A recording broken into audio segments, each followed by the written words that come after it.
नमस्कार विद्यार्थी मित्रांनो, स्पर्धा परीक्षा गणित या आपल्या यूट्यूब चॅनलला सर्वांचं स्वागत आहे. पासून आपण एक नवीन सिरीज चालू करणार आहोत.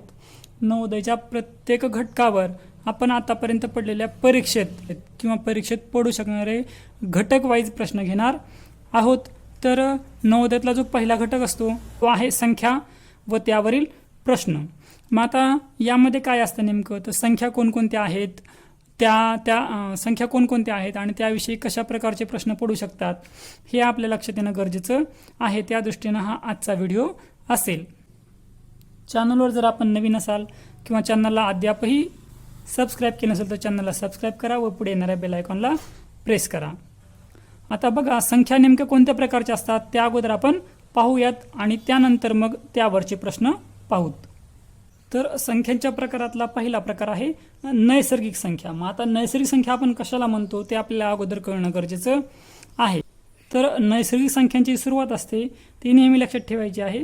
1 पासून नैसर्गिक संख्यांची सुरुवात होते. म्हणजे याचा अर्थ काय निघतो, तर सर्वात लहान नैसर्गिक संख्या ही काय आहे, 1 आहे. आणि सर्वात मोठी नैसर्गिक संख्या ही आपण सांगू शकत नाही, कारण त्या कुठपर्यंतही वाढत जातात. त्यामुळे सर्वात मोठी नैसर्गिक संख्या जी असते ती असते अनंत, ती आपण सांगू शकत नाही. लहानी संख्या मात्र सांगू शकतो. त्यानंतर दुसरी संख्या जी असते ती आहे ते पूर्ण संख्या. मग पूर्ण संख्या म्हणजे काय, तर नैसर्गिक संख्येमध्ये आणि पूर्ण संख्येमध्ये फक्त एकाच संख्येचा फरक आहे, ती म्हणजे 0. पूर्ण संख्या ह्या शून्यापासून चालू होतात, 0, 1 आणि पुढं अनंत संख्येपर्यंत काय असतात, ह्या पूर्ण संख्या असतात. मग यामध्ये आपल्याला काय लक्षात ठेवायचं आहे, तर सर्वात लहान पूर्ण संख्या काय असते, 0. सर्वात मोठी पूर्ण संख्या आपण सांगू शकत नाहीत. त्यानंतर तिसरी संख्या आहे पूर्णांक संख्या. आता पूर्णांक म्हणजे काय हे कळणं गरजेचं आहे. तर एक लक्षात घ्या, पूर्णांक संख्या हे कशा असतात, पूर्णांक संख्या या आपल्याला 0पेक्षा मोठ्याही संख्या दाखवतात आणि 0पेक्षा लहानही संख्या दाखवतात. मग त्या कशा प्रकारे असतात, तर एक लक्षात घ्यायचं आहे, याचा मध्यबिंदू जर आपण 0 पकडला आणि उजवीकडे गेलो तर 1, 2 आणि पुढं काय आहे मग अनंत अंतरापर्यंत आपण या संख्या सांगू शकतो. आणि डावीकडे काय होतं मग, तर -1, त्यानंतर -2 अशा आपण सांगू शकतो. मग याच्या पाठीमागं चिन्ह नाही म्हणजे आपण चिन्हही घेऊ शकतो, धनचिन्ह असतं यांच्या मागं किंवा बेरज चिन्ह असतं आणि यांच्या पाठीमागं वजाबाकीचं किंवा ऋण चिन्ह असतं. तर यात आणि शून्याला कुठल्याही प्रकारचं चिन्ह लागत नाही. 0 ही धनपूर्णांक सुद्धा संख्या नसते आणि ऋणपूर्णांक सुद्धा नसते. मग आता यामध्ये आपल्याला काय ठेवायचं आहे, पूर्णांक संख्येचे 2 प्रकार झाले. कोणकोणते 2 प्रकार झाले, धनपूर्णांक आणि दुसरा जो प्रकार झाला तो कोणता झाला, ऋणपूर्णांक. मग यामध्ये काय लक्षात ठेवायचं आहे, तर धनपूर्णांक मधली आपण लहानी संख्या सांगू शकतो. इथं वाटलं तर मांडूयात आपण लहान संख्या, इथं मांडूयात मोठी संख्या. तर धनपूर्णांकामधली आपण लहान संख्या सांगू शकतो 1, मोठी आपण सांगू शकत नाही. आणि ऋणपूर्णांकामधली आपण मोठी संख्या सांगू शकतो, ती आहे -1 आणि लहानी संख्या आपण सांगू शकत नाही. म्हणजे याचा अर्थ एक लक्षात ठेवायचा आहे, ऋणपूर्णांक संख्या ह्या जशा जशा आपण डावीकडे जाऊ तशा तशा त्या काय होत जातात, लहान होत जातात. म्हणजे याचा अर्थ समजा -5 आहे आणि -1 आहे, तर यामध्ये मोठं काय, तर यामध्ये मोठे असणार आहे -1. -5 ही -1 पेक्षा सुद्धा काय असणार आहे, लहान संख्या असणार आहे. म्हणजेच संख्या रेषेच्या डावीकडे जाताना जे चिन्ह असतात ते ऋण चिन्ह असतात. संख्या डावीकडे जाताना लहान लहान होत जातात आणि उजवीकडे जाताना त्या वाढत जातात किंवा मोठ्या होत जातात. हे आपल्याला या पूर्णांक संख्येमध्ये लक्षात ठेवायचं आहे. त्यानंतरच्या परिमेय संख्या असतात, अपरिमेय संख्या असतात, पण या आपल्या नवोदयला नाहीत. मग आपल्याला पुढची कोणती संख्याचा प्रकार आहे, तर पुढच्या संख्येचा प्रकार आहे समसंख्या. मग समसंख्या तर आपल्याला 3री पासूनच झालेल्या असतात की नेमकं आपण समसंख्या कशाला म्हणतो, तर समसंख्या कशाला म्हणतो, ज्या अंकाला कितीने भाग गेला पाहिजे, 2ने भाग गेला पाहिजे, त्या आपण सम मानतो. मग आपण जर मोठी संख्या दिली तर प्रत्येक संख्येला 2ने भागण्यापेक्षा विभाजितेची कसोटी असते म्हणा, त्या विभाजितेच्या कसोटीत आपल्याला काय सांगितलेलं असतं की बाबा समसंख्या जर आपल्याला शोधायची असेल तर आपल्याला काय करायचं असतं, त्या समसंख्येच्या फक्त आणि फक्त एकक स्थानचा अंक शोधायचा असतो. की समसंख्येच्या एकक स्थानी एकतर 0 असतं, 2 तरी असतं, 4, 6 किंवा 8 लक्षात घ्या, समसंख्येच्या एकक स्थानी काय असतं? 0, 2, 4, 6 आणि 8 यापैकी कुठलाही एक अंक आला तर ती काय असते? समसंख्या असते. त्यानंतर विषम संख्या काय असते? तर विषम संख्येला काय असतं? 2 ने भाग जात नाही. पण त्यापेक्षा आपण काय लक्षात ठेवू शकतो? हे अंक सोडून एक अंकी संख्येमधले कुठले कुठले अंक उरलेले आहेत ते अंक आपण पाहायचे आहेत. 1, 3, 5, 7 आणि 9 हे जर अंक एखाद्या संख्येच्या एकक स्थानी आले तर या सर्व संख्या काय असतात? विषम संख्या असतात. मग यामध्ये आपल्याला कशा प्रकारचे प्रश्न विचारू शकतात की सम आणि विषम संख्येमध्ये? तर आपल्याला काय करू शकतात की लहानात लहान सर्वात लहान समसंख्या आणि सर्वात लहान विषम संख्या यांचा गुणाकार काय येईल, किंवा 2 समसंख्यांची बेरीज काय येईल, 2 विषम संख्यांची बेरीज काय येईल, यासारखे प्रश्न आपल्याला विचारू शकतात. त्याचे काय उत्तर निघतात? मग आता एक लक्षात ठेवायचं आपल्याला, प्रत्येक वेळी वेगळा नियम निघतो, पण ते आपण लक्षात ठेवणं खूप गरजेचं आहे. समजा एक समसंख्या घेतली आपण 2, या समसंख्येमध्ये तुम्ही कुठलीही विषम संख्या मिळवा, या समसंख्येमध्ये तुम्ही कुठलीही विषम संख्या मिळवा, तुमचं येणारं जे उत्तर आहे ते नेहमी काय असणार आहे? विषम संख्या असणार आहे. म्हणजे याचा अर्थ तुम्हाला काय लक्षात ठेवायचा आहे? सममध्ये विषम मिळविली की उत्तर काय येणार आहे? विषमच येणार आहे. त्यानंतर आणखी काय लक्षात ठेवायचं आहे? एखादी विषम संख्या घेतली आणि दुसरी ही एखादी विषम संख्या घेतली तर लक्षात राहू द्या, 2 विषम संख्यांची बेरीज ही नेहमी काय असते? सम असते. मग तुम्ही कितीही मोठ्यात मोठ्या संख्या घ्या किंवा कितीही लहान घेतल्या तरी चालतात.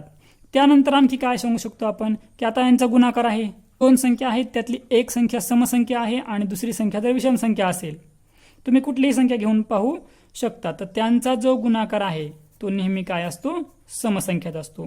एक सम आणि एक विषम यांचा गुणाकार काय असतो? सम असतो. पण 2 विषम घेतल्या आपण, तर 2 विषम घेतल्या तर त्यांचा गुणाकार नेहमी काय असतो? विषम संख्याच येतो. मग आता आणखीन यात काय काय राहिलेलं आहे ते सुद्धा आपल्याला कळणं गरजेचं आहे की आता ही सम विषम झाली, विषम सम झाली, मग सम तर लक्षात ठेवा, समची बेरीज ही सम येते आणि समचा गुणाकार ही समच संख्या येतो. मग विषमचं काय आहे? तर आपण इथे विषमची बेरीज करून बघितलेलीच आहे, समविषमची बेरीज करून बघितलेलीच आहे, त्यानंतर समविषमचा गुणाकार केलेला आहे, विषमचाही गुणाकार केलेला आहे. अशा पद्धतीचे आपल्याला प्रश्न येऊ शकतात. त्यानंतर आणखीन आपल्याला कुठल्या संख्या असतात? त्याच्यानंतर आपल्याला संख्या असतात मूळ संख्या. तर मूळ संख्या म्हणजे काय? तर लक्षात ठेवायचं आहे, मूळ संख्याचा सोप्यात सोपा अर्थ, त्या संख्येला कुठल्याही संख्येने भाग जात नाही. आता कुठल्याही संख्येने नाही म्हणजे याचा अर्थ प्रत्येक संख्येला 3 ने भाग जातोच. तुम्ही कुठलीही संख्या घ्या. मग लक्षात ठेवायचं आहे तुम्हाला की 1 व जी दिलेली संख्या आहे आपण तिला काय म्हणूया? तीच संख्या म्हणूया. 1 व तीच संख्या यांनी सोडून बाकी उर्वरित कुठल्याही संख्येने जर एखाद्या संख्येला भाग जात नसेल तर ती काय असते? मूळ संख्या असते. मग आपल्याला का 100च्या पुढच्या मूळ संख्या विचारत नाहीत, आपल्याला 100 पर्यंतच्या मूळ संख्या पाठ असणं गरजेचं आहे. तर 100 पर्यंतच्या मूळ संख्या आपण लक्षात ठेवू शकतो की 100 पर्यंत आपल्याला एकूण किती मूळ संख्या असतात? ह्या 25 मूळ संख्या असतात. मग त्याचे आपण लक्षात ठेवण्याच्या दृष्टीनं आपण त्याचे गटही करून ते सुद्धा आपण आपल्या वहीमध्ये लिहून घेऊ शकतो की काय गट असतात. समजा आता पहिला गट काय पकडूया आपण? 1 ते 10. तर 1 ते 10 पर्यंत कुठल्या कुठल्या संख्या येतात हे आपल्याला कळणं गरजेचं आहे की 1 ते 10 पर्यंत काय येतं? 2, 3, 5, 7 या संख्या येतात. त्यानंतर तुम्ही तसंच करून बघा, 11 ते 20. 11 ते 20 मधल्या कुठल्या संख्या येतात? 11 येते, 13 येते, 17 येते, 19 येते. त्यानंतर पुढचा गट घ्या, 21 ते 30. 21 ते 30 मध्ये काय येतं बघा? 23 येते, 29 येते. अशा पद्धतीनं तुम्ही 100 पर्यंत सुद्धा गट कडून घेऊ शकता. हे गट कशाला लक्षात ठेवायचे आहेत? तर आपल्याला आता पहिल्यासारखे प्रश्न विचारत नाहीत. आपल्याला काय म्हणतात की पहिल्या 50 संख्यामधील एकूण मूळ संख्या सांगा किंवा पहिल्या 70 संख्यामधील एकूण मूळ संख्या सांगा. मग आपण ते मोजत बसायचं का परीक्षेमध्ये, का लिहून बघायचं? त्याऐवजी आपण फक्त गटातल्या संख्या लक्षात ठेवायच्या आहेत. पहिल्या गटात 4, दुसऱ्या गटात 4, तिसऱ्या गटात 2, त्यानंतर तिसरा गट आहे, तिसऱ्या गटामध्ये 2, चौथा गट आहे, चौथ्या गटामध्ये 3. अशा पद्धतीच्या फक्त संख्या लक्षात ठेवायच्या आहेत. जसं की आता यामध्ये काय आहे? 31 ते 40 मध्ये 31 आहे, त्याचबरोबर 37 आहे. त्यानंतर या गटामध्ये काय आहे? 41 आहे, 43 आहे, 47 आहे. ह्या झाल्या 50 पर्यंतच्या. मोजून घ्या, 4 आणि 4 8, 8 आणि ह्या 4 12, 12 आणि ह्या 3 15. म्हणजे याचा अर्थ पहिल्या 50 पर्यंत एकूण किती मूळ संख्या आहेत? 15 मूळ संख्या आहेत. मग आता पुढच्या संख्या उरल्या 50. 50 पासून पुढच्या कुठपर्यंतच्या? 50 ते 100 पर्यंतच्या. यामध्ये किती मूळ संख्या असणार आहेत? मग 10 मूळ संख्या असणार आहेत. अशा मूळ संख्या आपल्या लक्षात ठेवायच्या आहेत. आणि या मूळ संख्येवरूनच आणखीन याचा एक उपघटक असतो की ज्याचं नाव आहे जोडमूळ.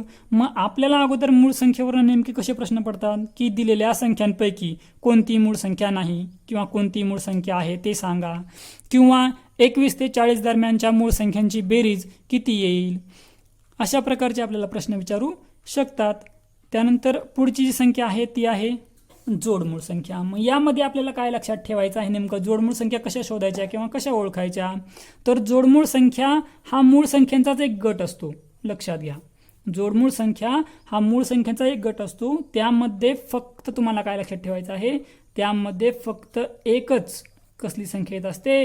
संयुक्त संख्या येत असते. संयुक्त म्हणजे काय? तर संयुक्त म्हणजे भाग जाणारी संख्या. मग आपल्याला ज्या मूळ संख्या आहेत त्या मूळ संख्यातले फक्त आपल्याला असे गट लक्षात ठेवायचे आहेत की ज्यांच्यामध्ये एकच संयुक्त संख्या येते. संयुक्त संख्या तर भरपूर येतात, पण आपल्याला किती संख्या आल्या पाहिजे? एकच. अशा आपल्याला फक्त जोड्या शोधून ठेवायच्या आहेत. आणि ह्या परीक्षेदृष्टीनं आपण पाठ करून ठेवणंच गरजेचं आहे की जोडमूळ संख्येचे एकूण किती गट पडतात? 8 गट पडतात. ते 8 गट आपल्याला आले पाहिजे. कुठले कुठले गट पडतात बरं? 3 व 5 हा पहिला गट झाला. त्यानंतर 5 व 7 हा दुसरा गट झाला. त्यानंतर 11 व 13. त्यानंतर 17 व 19. त्यानंतर काय पडतो बघा? 29 व 31. त्यानंतर कुठला गट होतो बघा? 41 व 43. त्यानंतर काय होतो बघा? 59 व 61. आणि त्यानंतर काय होतो शेवटचा गट? 71 व 73. हे जे आहेत हे काय आहेत नेमकं? तर आपल्या दिलेल्या मूळ संख्याच्या गटात. या दोघांमध्ये काय आहे? फक्त 4 आहे. या दोघांमध्ये एकच संयुक्त संख्या आहे. या दोघांमध्ये तसंच आहे. या सर्व संख्यामध्ये फक्त काय आहे? एकच संयुक्त संख्या आहे. तर अशा ज्या संख्या असतात या काय असतात? जोडमूळ संख्या असतात. मग आता संयुक्त संख्येचा विषय निघालेलाच आहे. तर 8वा जो प्रकार आहे तो आहे संयुक्त संख्या. मग संयुक्त संख्या म्हणजे काय? तर संयुक्त संख्या म्हणजे मूळ संख्या व एक.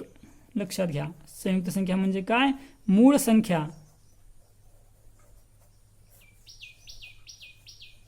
व एक सोडून उरलेल्या सर्व संयुक्त संख्या असतात. मग आपल्याला याच्यामध्ये काय विचारतात?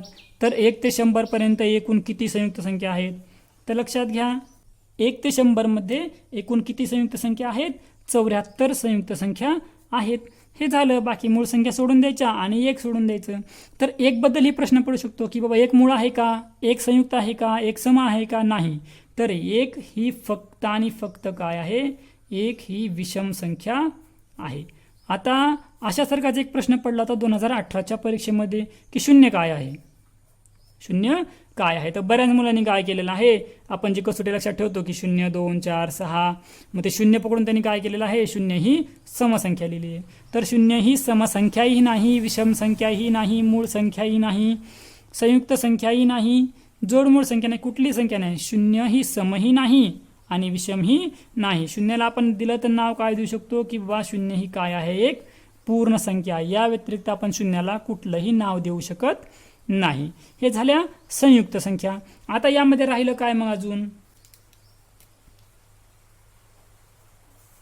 तर यामध्ये राहिलेला आहे बघा महत्वाचा घटक आहे सहमूळ संख्या. आता याच्या नावात मूळ आहे. मग आता सह म्हणजे जोडून आलेले आपण पकडूया असे. मग आता सहमूळ म्हणजे नेमकं काय करायला पाहिजे? तर सहमूळ म्हणजे काय? जोडून आलेल्या मूळ असा त्याचा अर्थ होत नाही बिलकुल सुद्धा. आणि मूळ आहे म्हणून त्या संख्या मूळच असाव्या असंही काही नाही. त्या संख्या मूळ असो किंवा नसो, आपल्याला काय करायचं आहे? सहमूळ म्हणजे त्यांचा जो अवयव आहे किंवा त्यांचा जो विभाजक आहे, लक्षात घ्या, त्यांचा जो विभाजक आहे तो काय आला पाहिजे? एक आला पाहिजे. म्हणजे त्या दोन्ही संख्येला फक्त आणि फक्त कशाने भाग गेला पाहिजे? एकने. बाकी कुठल्याही सारख्या अंकाने, सारख्या संख्येने त्यांना भाग गेला नाही पाहिजे. या सर्व काय असतात? समूळ संख्या असतात. उदाहरणार्थ समजा काय घेतलेलं आहे? मी काय घेतो बघा, 9 घेतो आणि 25 घेतो. तर आपल्याला मूळ संख्या पाठच आहेत. 9 मूळ आहे का? नाही. मग 25 मूळ आहे का? नाही. मग आता यांना समूळ म्हणायचं का? तर हो. का समूळ म्हणायचं? तर लक्षात घ्या, 9ला कशाने भाग जातो? 1ने. त्यानंतर 3ने, त्यानंतर 9ने. 25ला कशाने भाग जातो? 1ने, त्यानंतर 5ने, त्यानंतर 25ने. मग आता दोघांमध्ये कुठला अंक सारखा आलेला भाग जाणारा बघा बरं. 1 आहे. म्हणजे याचा अर्थ ही जी आहे ती सहमूळ संख्येची जोडी आहे. मग ती मूळ असो किंवा नसो, तुम्ही मूळ संख्यांचाही एक गट किंवा एक संख्या घेऊन बघू शकता. समजा ही मूळ संख्या घेतलेली आहे मी 31 आणि काय करतो मी त्याच्याऐवजी इकडे दुसरी संख्या घेतो, विषमच घेतो 55. मग आता ही सहमूळ आहे का नाही हे आपल्याला कळणं गरजेचं आहे. मग आता शोधायचं कसं? तर 31 मूळ आहे म्हणजे तिला कशाने भाग जाणार आहे? 1ने जाणार आहे, 31ने जाणार आहे. आणि मग आता बाकीची दुसरी जी संख्या आहे त्याला तुम्ही भागायची सुद्धा गरज नाही. जर अशा पद्धतीची जोडी आली, कशी? एक मूळ संख्या आणि दुसरी मग संयुक्त संख्या, तर ती संख्या नेहमी काय असते? सहमूळ संख्येची जोडी असते. म्हणजे तुम्हाला लक्षात ठेवायचं आहे की सहमूळ म्हणजे मूळच असावी असा काही प्रकार नाही. संख्यातला पुढचा प्रकार आहे त्रिकोणी संख्या. मग आता त्रिकोणी संख्या म्हणजे नेमकं काय? आता त्रिकोणी म्हणजे काय? त्रिकोण काढून काढलेल्या संख्या नसतात. त्रिकोणी संख्या म्हणजे काय? तर 2 क्रमवार नैसर्गिक संख्यांची बेरीज. तुम्हाला नैसर्गिक संख्या तर सांगितलेल्याच आहेत. 2 क्रमवार नैसर्गिक संख्येची बेरीज करून तिला 2ने भागितलं की येणारी जी असते ती त्रिकोणी संख्या असते.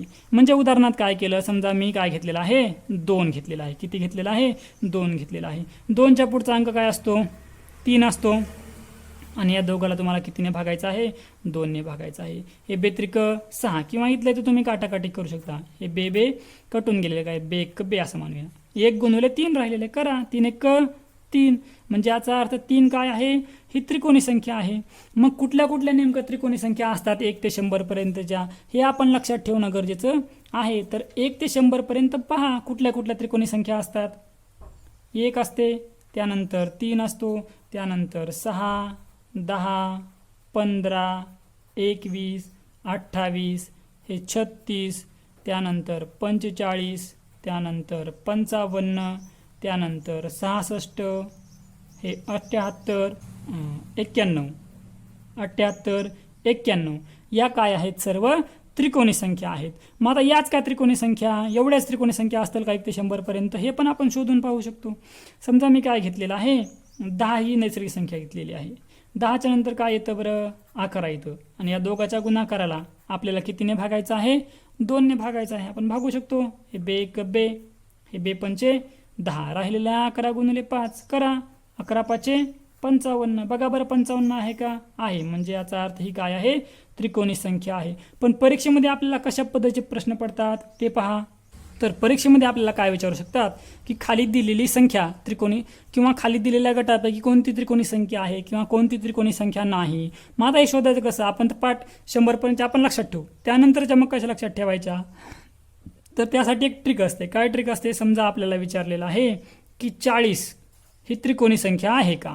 लक्षात घ्या, काय विचारलेलं आहे?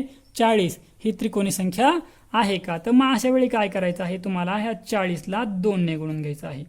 40 दुप्पट करा, किती येणार आहे बघा? 80 येणार आहे. आणि या 80 मधून तुम्हाला 80 पेक्षा लहान पण इतर सर्व संख्यांपेक्षा मोठ्यात मोठी वर्ग संख्या तुम्हाला इथून वजा करायची आहे. त्यासाठी तुम्हाला वर्गपाठ असणं गरजेचंच आहे. तर मग 80 मधून कुठली मोठ्यात मोठी संख्या वजा होते बघा बरं? काय वजा होते? 64. तर हा 64 कशाचा वर्ग आहे? 8चा वर्ग आहे. तर 80तून 64 तुम्ही वजा करा. नाही केला तरी काही फरक पडत नाही. आपल्याला फक्त कळायला पाहिजे की आपल्याला काय वजा करायचं आहे. तर आपल्याला काय वजा करायचं आहे? 64. का वजा करायचं आहे? तर मोठ्यात मोठी ती काय आहे? वर्ग संख्या आहे. म्हणजे आता ही जी आलेली संख्या आहे ती आलेली संख्या आपल्या त्या त्रिकोणी संख्येची काय असते? पाया असते. मग आता ही झाली 8. 8च्या नंतरचा क्रमवार अंक घ्यायचा पुढचा लगेच 9. दोघांचा गुणाकार करायचा. दोघांचा गुणाकार किती आला बघा? 8 9 72. ही दिलेली संख्या म्हणजे वर आलेली संख्या आणि ही संख्या सारखी आहे का पाहिजे आहे. जर सारखी असेल तर ही त्रिकोणी संख्या आहे. आता मग सारखी आहे का बघा बरं? सारखी नाहीये. सारखी नाहीये म्हणजे याचा अर्थ ही त्रिकोणी संख्या नाही. अशा पद्धतीने तुम्ही करू शकता. याबाबत आपण एखादं मोठं उदाहरण ही घेऊन पाहू शकतो की आता इथं काय आहे आपल्याला. समजा मी काय घेतो? 150 घेतो. 150 आपल्याला कितीने गुणायचं आहे? 2 ने गुणायचं आहे. 150ला 2 ने गुणलं मी किती आलं बघा, 300 आलं. 300 मधून मोठ्यात मोठी कुठली वर्गसंख्या वजा होते आपल्याला कळणं गरजेचं आहे. तर 300 मधून मोठ्यात मोठी कुठली वर्गसंख्या वजा होते बघा, 289, बरोबर. आणि हे जे 289 आहे हा कशाचा वर्ग आहे, तर 17चा वर्ग आहे. म्हणजे याचा अर्थ आपला पाया काय आलेला आहे, 17 आलेला आहे. 17च्या नंतरची क्रमवार संख्या काय असते बघा, 18 असते. आणि या दोघाचा गुणाकार किती आला पाहिजे, 300 आला पाहिजे. येणारच नाही, कारण एकक स्थानचा अंकच घेऊन बघा तुम्ही, पूर्ण गुणाकार करायची गरज नाही. 7×8 56, म्हणजे एकक स्थानी काय येत आहे 6, इथं काय आहे 0, म्हणजे याचा अर्थ ही 150 त्रिकोणी संख्या नाही. अशा पद्धतीनेही आपण त्रिकोणी संख्या ओळखू शकतो. त्यानंतर शेवटची जी आपल्याला माहिती असावी अशी संख्या आहे तिचं नाव आहे चौरस संख्या. तर ही जी चौरस संख्या असते ती खूपच सोपी असते. चौरस संख्या म्हणजे थोडक्यात वर्गसंख्या, म्हणजे 1 झालं, 4, 9, 16, 36, 25 राहिलं मध्ये, हे 25, त्यानंतर जे काय वर्ग असतील ते वर्गसंख्या म्हणजे काय आहे, चौरस संख्या. हे झाले आपल्या संख्यांचे प्रकार. मग या संख्यांच्या प्रकारावर कशा पद्धतीचे गणित पडलेले आहेत ते गणित आपण आता पाहूयात. तर बघा, खालीलपैकी जोडमूळ संख्या कोणती, आता आपण आत्ताच बघितलेला आहे. हा पहा, जोडमूळ संख्यांचा गट 11 व 13, दोघांच्या मध्ये एकच संयुक्त संख्या आहे ती म्हणजे 12. 2 व 3 मूळ आहे, 13 व 17 मूळ आहे, 37 व 41 मूळ आहे. पण याच्यामध्ये जास्त संयुक्त संख्या आहेत, याच्यामध्ये पण आहेत, आणि याच्यामध्ये तर संयुक्त संख्याच नाही आहे. मग संयुक्त संख्या असलेला पर्याय फक्त आहे पर्याय क्रमांक 2. खाली आहे, खालीलपैकी संयुक्त संख्या कोणती, संयुक्त संख्या म्हणजे भाग जाणारी संख्या. तर 59 मूळ आहे, 41 मूळ आहे, 53 मूळ आहे. राहिलं काय मग बघा, 51 काही मूळ संख्या नाही, कारण तिला 17ने भाग जातोच. त्यानंतर 2 सहमूळ संख्याचा मसावी किती असतो. सहमूळ म्हणजे आपण आत्ताच बघितलेला आहे. सहमूळ संख्येला कशाने भाग जातो, नेहमी 1 ने भाग जातो, म्हणजे याचा अर्थ त्याचा मसावी किती असणार आहे, 1च असणार आहे. आणि मग आता आणखी दुसरा प्रश्न पडू शकतो की लसावी काय असतो. तर लसावी काय असतो, त्या 2 संख्यांचा गुणाकार हा त्यांचा लसावी असतो. 55 ते 75 मध्ये एकूण किती मूळ संख्या आहेत, मोजून घ्यायला की तुम्हाला पाठ असणारच आहेत मूळ संख्या, कारण इथं आता गट असा दिलेला आहे 50 ते 70 किंवा 50 ते 60 असा दिला नाही, तर मध्येच दिलेला आहे 55 ते 75. पाठच आहेत मूळ संख्या आपल्याला. काय आहे, 59 आहे, 61 आहे, 67 आहे, त्यानंतर 71 आहे, आणि त्यानंतर 73 आहे. झाल्या संख्या, किती संख्या झाल्या बघा, 5. म्हणजे किती मूळ संख्या आहेत, 5 मूळ संख्या आहेत. त्यानंतर x ही विषम संख्या आहे. तुम्ही कुठलाही विषमांक लगेच घ्यायचा इथं पटकन, कुठलाही घ्या, 1, 3, 5, आणि शक्यतो लहानात लहान अंक घ्यायचा म्हणजे आपल्याला सोडवायला सोपं जातं. तर खालीलपैकी कोणती समसंख्या असेल. आता तुम्हाला सांगितलेलंच आहे की विषममध्ये तुम्हाला काय मिळवावं लागेल, विषमच मिळवावं लागेल, त्यावेळेस ती काय होणार आहे, समसंख्या होणार आहे. पण पर्याय जे आहेत ते 2x 2x 2x 2x, म्हणजे याचा x 2 आणि x या दोघांमध्ये कोणतं चिन्ह असतं, गुणाकार चिन्ह असतं. असू द्या गुणाकार चिन्ह, आपल्याला काय त्याचा फरक पडत नाही. तुम्ही याच्या जागी कुठलाही अंक घेऊन बघू शकता. 2 आणि आता 3 का घेतलं मी, तर ही 3 विषम संख्या आहे. तर तुम्ही सम आणि विषमचा गुणाकार केला तर तो येतो सम, आणि सममध्ये तुम्ही विषम मिळविली की येणारी संख्या असते विषम, येणारी संख्या असते विषम, वजाबाकी केली तरीही येणारी संख्या असते विषम. राहिला पर्याय क्रमांक 4. तुम्ही मांडूनही पाहू शकता की काय आहे, 2x अधिक 4 आहे. 2 ला 2, दोघांच्या मध्ये चिन्ह गुणाकाराचं, x बरोबर तुम्ही 3, 1, 5 काही घ्या, अधिक 4, 3 दुनी 6, हे 6 अधिक 4 10, म्हणजे आपलं उत्तर काय असणार आहे, पर्याय क्रमांक 4. पुढचा आहे ऋण पूर्णांक संख्यांचा गुणाकार धन पूर्णांक येतो. म्हणजे किती ऋण पूर्णांक संख्यांचा गुणाकार धन पूर्णांक येतो. तर लक्षात राहू द्या, धन पूर्णांक जर गुणाकार यायचा असेल तर त्या संख्येचा समवेळा गुणाकार केला पाहिजे. म्हणजे याचा उत्तर काय असणार आहे, पर्याय क्रमांक 3. वाटलं तर आपण करून बघूयात. एक संख्या घेऊ आपण, -2 आहे, हे -2, त्यानंतर हे -2, हे -2 करा. बेदुनी 4, 4 दुनी 8, 8 दुनी 16, जे काही गुणाकार येईल ते. हे वजा आहे, दोन्ही वजा काय झालेले आहेत, अधिक झालेले आहेत, कारण 2 वजा चिन्ह आले की ते काय होतात, नेहमी धन होतात. हे वजा आहे, म्हणजे हे काय झालेलं आहे, अधिक, आणि अधिक काय होतं, तर अधिकच राहतं. हा त्याचा नियम आहे. जर तुम्ही एखाद्या संख्येचा 3 वेळा गुणाकार केला, 5 वेळा केला, 7 वेळा केला, तर हे जे पर्याय आहेत ते काय पर्याय आहेत, विषम पर्याय आहेत. म्हणजे याचा अर्थ याचं जे येणारं उत्तर आहे ती काय असणार आहे, ऋण पूर्णांक असणार आहे. पण आपल्याला विचारलेला आहे धन पूर्णांक, तर धनपूर्णांक येण्यासाठी सम अंक एवढा गुणाकार करणं गरजेचं आहे. पुढचा प्रश्न बघा, खालीलपैकी लहानात लहान नैसर्गिक संख्या कोणती? तर लहानात लहान नैसर्गिक संख्या तुम्हाला आता सांगितलेली आहे एक. 0 ही नैसर्गिक संख्या नाही. 21 ते 50 पर्यंतच्या मूळ संख्यांची बेरीज 200 पेक्षा कितीने जास्त आहे? तर 21 ते 50 पर्यंतच्या मूळ संख्या अगोदर आपल्या लक्षात येणं गरजेचं आहे. काय काय मूळ संख्या असतात बघा. तेच पण अशा पद्धतीची सोपी असते. कशी असते बघा, या दोघांची बेरीज करू, कारण 9 ने काय होणार आहे? 10 होणार आहे, म्हणजे दशक येणार आहे. तर इथला एक काढून देऊया, इथं घेऊया, म्हणजे इथं झाले 30, आणि इथला एक काढल्यामुळे इथं पण झाले 30. हे 30 आणि 30 60. इथंही तसंच हे, किंवा आपण असे करू शकतो, 9 ने 1 10, आणि 2 दशक आणि 3 दशक 5 दशक, 5 दशक आणि 10 60. इथं तसं करू शकतो, 4 आणि 3 10. बरं ठीक आहे, बेरीज करूया. 4 आणि 3 10, 10 शिला 0, हातचा आला 1, 4 आणि 4 8, 8 आणि 1 9. बेरीज करायला वेळ जातो म्हणून आपल्याला ती शॉर्ट ट्रिक वापरायची होती. त्यानंतर इथे एकक स्थानी 3 आहे, इथं 7 आहे. या दोघांची बेरीज करून मांडूयात. 3 आणि 7, 10 शिला 0, हातचा आला 1, 3 आणि 1 4 आणि 2 6, 60 आणि 60 120, 120 आणि 90, 120 आणि 90, 210. 210 मध्ये ते 41 मिळवायचे आहेत. 210 मध्ये 41 मिळवून घेऊया. 210 मध्ये 41 मिळवले किती येणार आहे?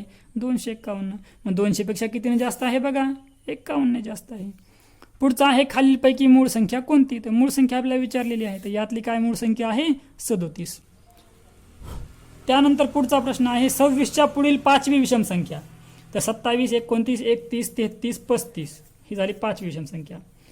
6वी समसंख्या, तर 28 30 32 34 36, आणि ही 6वी 38. तिसरी मूळ संख्या, तिसरी मूळ संख्या कोणती असते बघा? 29 31 37. यांची बेरीज विचारली, करा बेरीज. 5 आणि 8 13, 13 आणि 7 20, 20 ला 0 हातचे आले 2, 3 3 3 9, 9 आणि 2 11, म्हणजे किती आलेली आहे बेरीज? 110. 0 ही खालीलपैकी काय आहे? तर 0 ही सम किंवा विषम संख्या नाही. मूळ तर नाहीच आहे, त्यामुळे पर्याय क्रमांक 3 हे आपलं उत्तर असणार आहे. पुढचं आहे 3 आणि 5 यांची गुणिते. 3 आणि 5 यांची गुणिते म्हणजे याचा अर्थ तुम्हाला काय लक्षात ठेवायचा आहे? 3 आणि 5 चा लसावी लक्षात ठेवायचा आहे. 3 आणि 5 चा लसावी काय असतो बघा? 3 5 15, किंवा आपण त्यांचा लसावी काढून, कारण दोघाला समान अंकाने भाग जात नाही, म्हणजे आपण त्यांचा गुणाकार करून त्यांचा लसावी काढू शकतो. काय दिलेलं आहे? पहिल्या 100 संख्यामध्ये नैसर्गिक संख्यांची संख्या किती? तर पहिल्या 100 ज्या संख्या आहेत त्याच्यामध्ये 3 आणि 5 चे गुणित असलेल्या संख्या किती? 3 आणि 5 चे गुणित म्हणजे 15 ने भाग जाणाऱ्या संख्या लक्षात ठेवायच्यात. 15 1 15, 15 2 30, 15 3 45, 15 4 60, 15 5 75, 15 6 90. मोजून घ्या किती झाल्या संख्या? किती संख्या आहेत? 6 संख्या आहेत. हे होते संख्या आणि संख्याच्या प्रकारावरची माहिती आणि त्याबद्दलच्या आतापर्यंत पडलेल्या किंवा इथून पुढे पडू शकणाऱ्या परीक्षेतील गणित.